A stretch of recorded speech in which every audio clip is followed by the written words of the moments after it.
And you think about collective modes, and again, this was something I had done in my PhD thesis, so it was natural for me to think about and write about the idea that coming from the interaction between particles, you have a whole group moving coherently, moving collectively.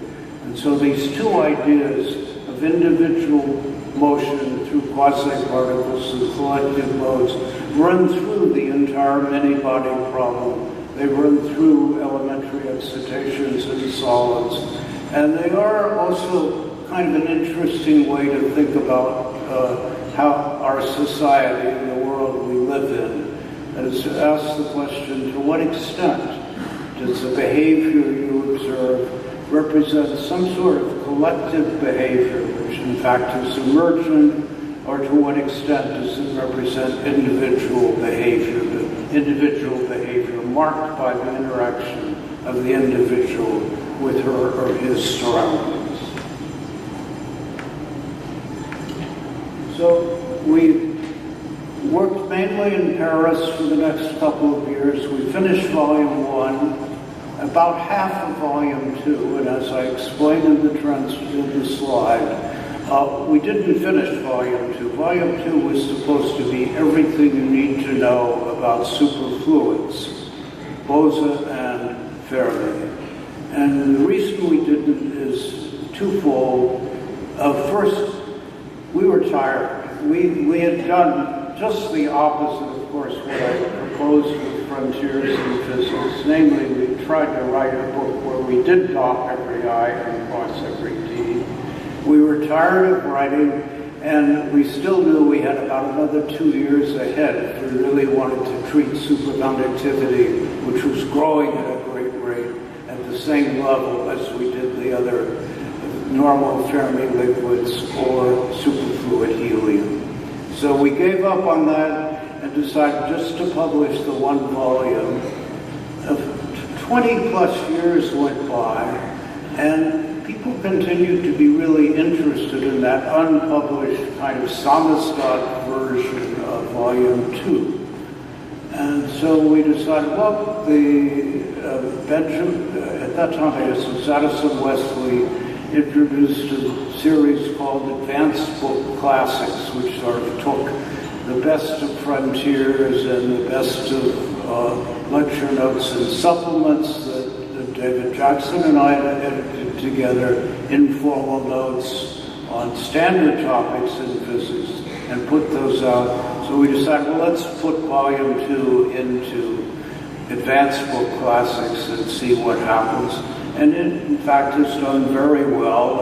And the reason the series, the books have survived and are still very much read is because of their focus on the basic physics and the ideas.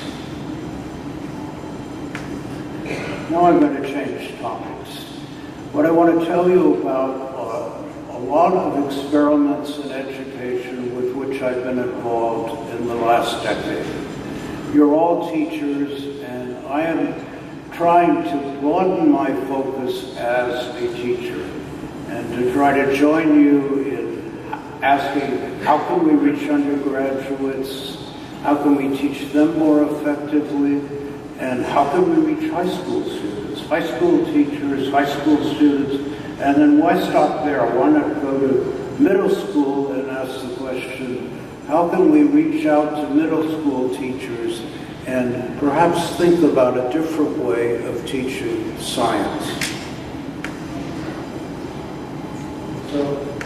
But en route to that kind of epiphany, if you will, I was persuaded to write a chapter for an online course. The world has changed. A lot of people learn a great deal from online courses and many other online activities. And Chris Stubbs at Harvard was editing a book with the modest title, Physics for the 21st Century. He had great backing from the Annenberg Foundation to do this. I was invited to write on complexity because I played a role in starting the Santa Fe Institute and was regarded as an expert on complexity. I said, no way. I will write for you on emergent behavior in quantum matter, and Chris agreed, and that's what I do. So what I tried to do in that unit, which I've given you a reference there, and I'm making my PowerPoints available so you don't have to rush to write things down. What I tried to do was to take essentially everything that had been in the many-body problem and in the theory of quantum liquids and do it all without equations. Do it all in terms of ideas. There's an absolute minimum number of equations there because the audience was writing for our beginning undergraduates and high school teachers primarily. This is one of 11 units on, and what I also tried to do was to look at the problems that I'd written about before, but look at them through a new lens, with a focus on thinking about everything through the idea that we live in an emergent universe, that everything we do in science at the frontier is based on the unexpected consequences of the interaction between electrons or atoms or nuclei or in society between people. And that what we emerges is something very different from the individual electron that you begin with or the individual atom. So, what I've tried, I think the experiment is about half successful in terms of trying to give you a sense of high-temperature superconductors without equations, without a lot of background, a lot of mathematical background. But what I'm trying to do in that is to give a sense of the excitement of research at the frontier with a focus, and that's why it's old wine in new bottles, the first half of it, and then some new wine and new bottles that is trying to look at all of these problems like hadron superfluids, neutron star superfluids, and all the new superconductors through a new lens.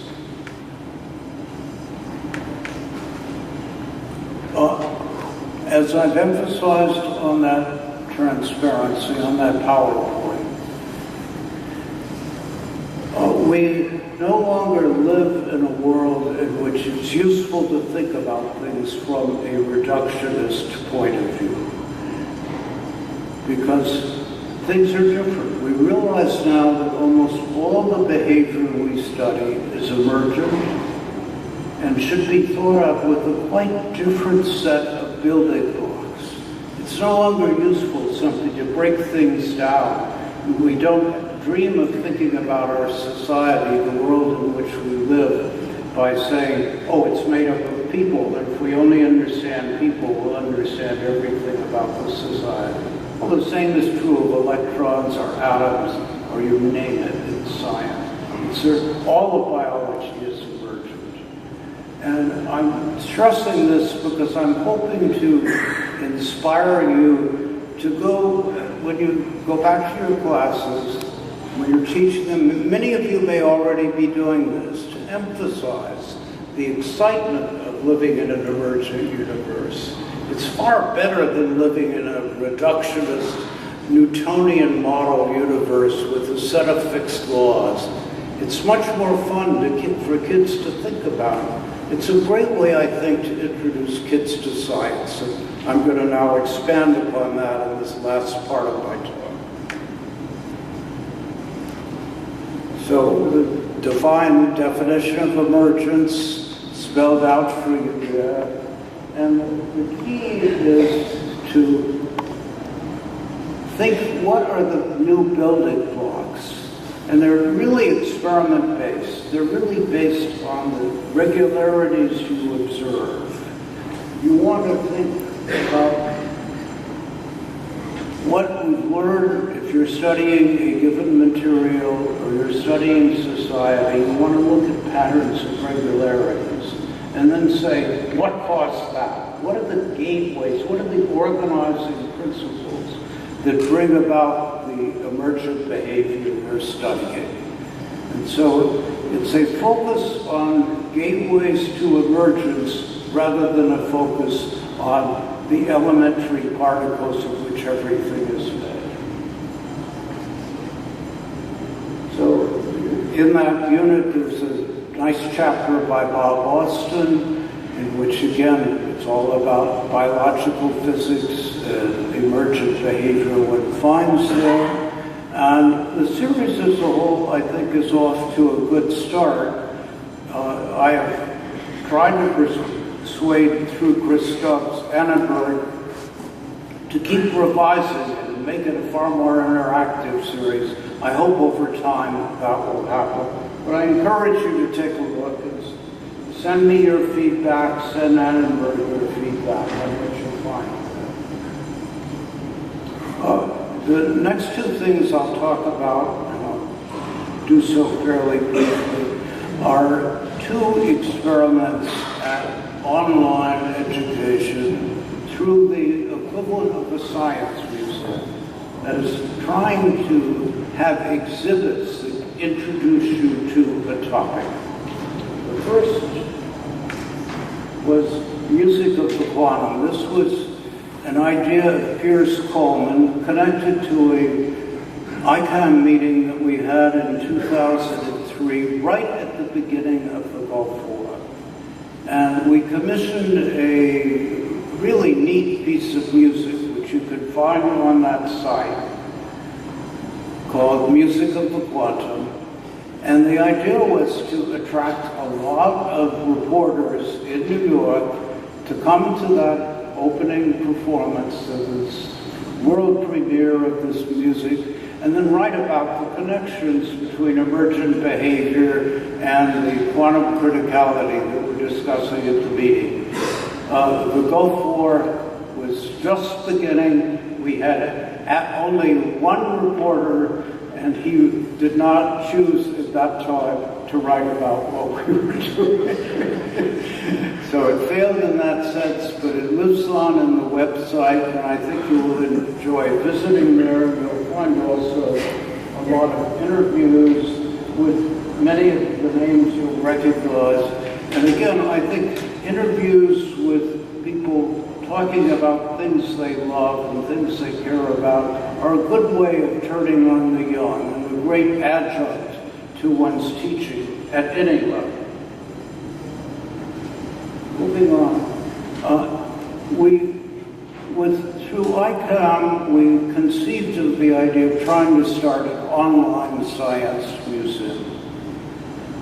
Why would we want to do this? Well, you'd like to make it interactive, and you realize that if you can do it right, you can update the exhibits easily, and it's a lot, your typical science museum, an exhibit is up for 3 months or 6 months, and then it's gone. It may travel a little bit, but it's there forever on the web.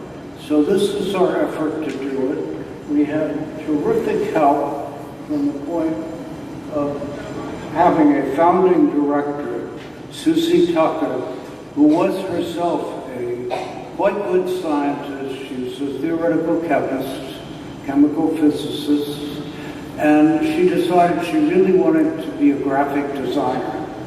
So she came along at just the right moment for us. She spent a few years learning how to be a graphic designer, and she was the perfect founding director for the museum, the person who put together all of the exhibits you'll find there.